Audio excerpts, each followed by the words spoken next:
amalan pembuka rezeki. Maafkan diri sendiri. Kenapa pentingnya maafkan diri sendiri? Allah nak bagi rezeki. Ada rezeki besar nak sampai. Ada rezeki besar nak datang. Tapi bila kita tak maafkan diri sendiri, belum maafkan diri sendiri lagi, mungkin dulu-dulu masa muda-muda, remaja, ada buat dosa.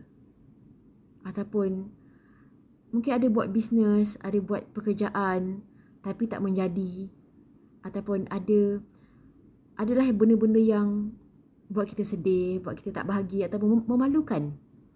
Tapi diri kita sekarang dengan diri dulu lain sangat-sangat, dah berubah. Betul tak? Fizi yakin you pun sekarang dah berubah, tak sama macam dulu. Tapi masih ada attachment yang tak boleh nak ke depan. Masih tak move on lagi. Tapi bukan pasal orang lain sebenarnya. Diri sendiri. Sebab dalam diri sendiri, diri kita ni masih teringat kesilapan, kesalahan, dosa-dosa lama kita buat dulu. Tapi cuba tanya diri you sendiri. Diri you sekarang ni akan buat tak macam apa yang you buat masa dulu-dulu, masa you kecil, masa you muda-muda, remaja? You akan buat benda yang sama tak?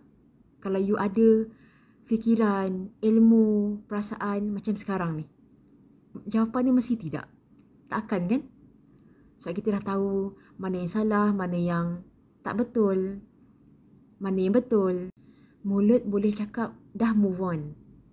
Tapi kalau dalam diri tu, fikiran, perasaan, dalaman tu masih belum move on, masih belum maafkan diri sendiri, takkan boleh move on, takkan boleh ke depan. Allah dah bagi rezeki, ada rezeki nak datang. Tapi diri sendiri rasa macam tak layak. Sebab aku dulu buat dosa, aku dulu buat salah, aku buat kesilapan macam-macam. Aku tak layak terima benda ni. Tapi dari sudut hati kita paling dalam, kita nak berubah, kita nak move on. Kita nak ubah diri, ubah kehidupan. Tapi masih macam stuck. Tak boleh nak ke depan. Sebab tak maafkan diri sendiri.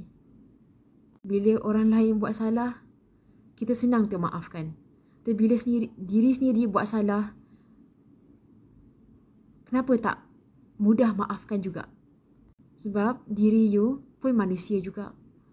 Kadang kita hilaf, kadang kita lalai, kita lupa. Sebab tu kita kenapa kena maafkan diri sendiri juga.